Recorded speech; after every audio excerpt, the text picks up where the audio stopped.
Today we're tackling what might be the ultimate paradox in music history. Beatlemania. Beatlemania, specifically the screaming. Yeah. You have fans who paid good money to see the biggest band in the world. And then they scream so loud, no one could actually hear the music. Not even the band themselves. It's just a fascinating contradiction. And to get the scale of it, we have to start at Shea Stadium, August 15th, 1965. Oh, Shea Stadium is the perfect example. You've got 55,600 fans. And the sound they're making hits 130 decibels. Which, for context, is louder than a jet engine taking off. I mean, it was so powerful the vibrations were literally registered on seismographs. That's incredible. So it wasn't just sound, it was a physical event. And John Lennon famously said they were becoming the world's best show band. But nobody's listening. Yeah. And you think about Ringo Starr? I can't imagine being the drummer in that. He couldn't hear a thing. He said he had to physically watch John and Paul's backsides, just to keep the beat. That's just wild. So let's unpack the science here. Why do we even scream in the first place? Well, what's so interesting is that the scream is one of our most primal sounds. It's hardwired into us. Like a biological alarm system. Exactly. It's designed to completely bypass the rational part of your brain and go straight for the emotional core. We think of it with fear, but it's also an emotional release valve. A release valve for what, though? Joy. Excitement. For any feeling that's just too big for normal words.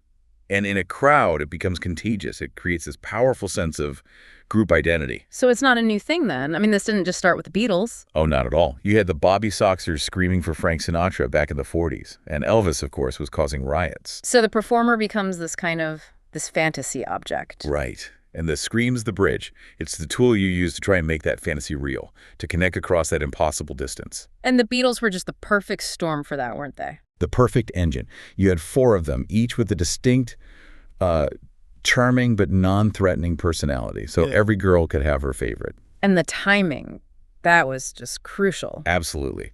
They landed in America just months after the Kennedy assassination. The country was in mourning.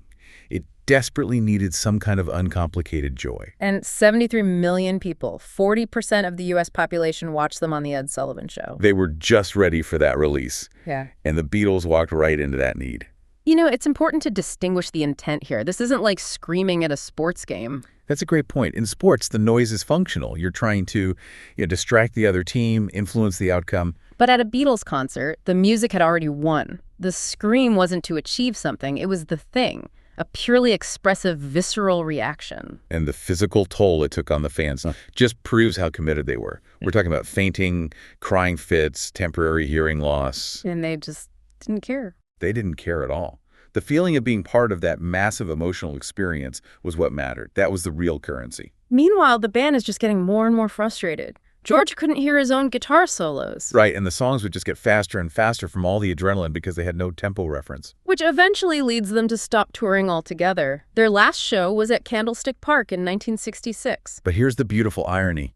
The very thing that drove them off the road, the screaming, is what freed them to become a studio band. It pushed them into their most creative phase. Totally.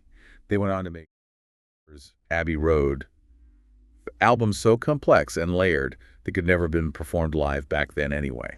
There's another layer to this, though, a reinterpretation of what the screaming even meant. Yes. Critics like Barbara Ehrenreich looked at this and didn't see hysteria. She saw something much more profound. A political and social act. Exactly. She saw it as a protest, a massive, loud protest against the sexual repressiveness that young women especially were subjected to.